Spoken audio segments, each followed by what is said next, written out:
it arose out of a misunderstanding. If things had gone according to plan, we would have had the chance to do the proper communications. And that is just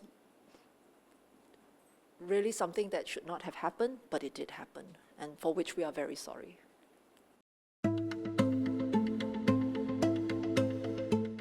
MDDI had issued a circular for government agencies to cease any planned use of masked NRIC numbers in new business processes and services.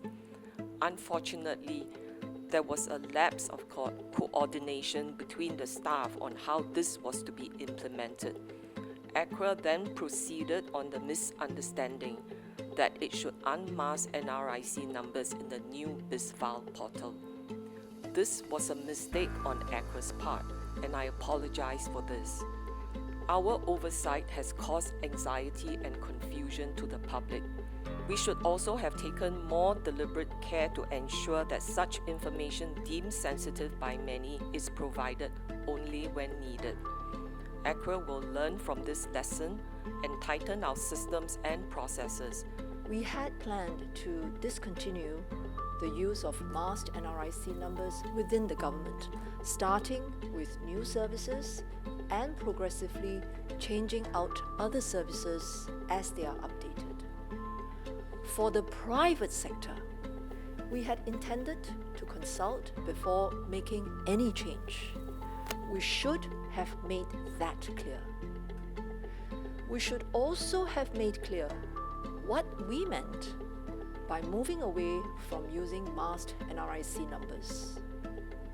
It does not mean automatically unmasking and using the full NRIC number in all circumstances.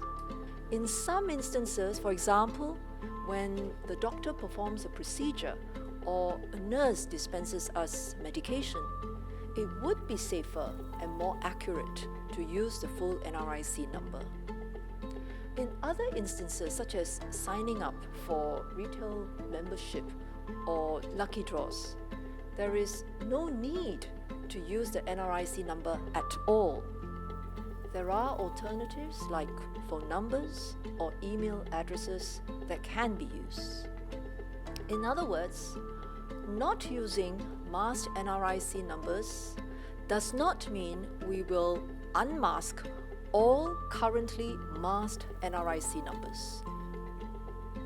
Having said that, I would like to re-emphasize why a current practices around the use of NRIC numbers today makes us vulnerable and why we should act while the problem is relatively contained.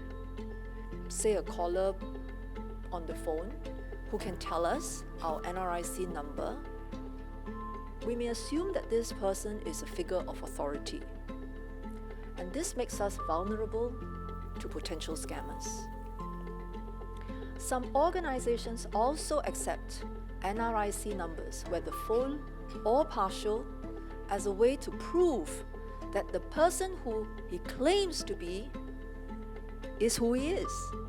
And that allows him to access confidential documents like e-statements or controlled services. This is not secure. These practices and mindsets must change. We know this will take time, and that is why we are not rushing to change policy. We will start by focusing on the incorrect uses of NRIC numbers and stopping such practices. And this means moving away from using the NRIC number as a password and moving away from using the NRIC number as an authenticator. Taking into consideration users' needs and the public's concerns, we will introduce a revised people search function next week. But the search results will not show any NRIC number, masked or unmasked. For those who require more information about a specific individual, including the full NRIC number, they will then pay and obtain the necessary information from Bizfile. This is the service that ACRA has to provide as a National Business Register of Singapore. We believe it is the right balance to strike between corporate transparency and public concerns regarding personal information. We are having a review of this to see, how this could have been avoided and what can be done better going forward. The government's own use of mask numbers versus the private sector use of mask numbers is not the same thing. We only decided what it should be for the government. We have not decided what it should be for the private sector. What it should be for the private sector is something that should be born out of the consultation process. The position for the private sector is the same today as it was in 2018 when the advisory guidelines were issued by the PDPC outlining all the steps that must be taken when organizations collect and use NRIC numbers.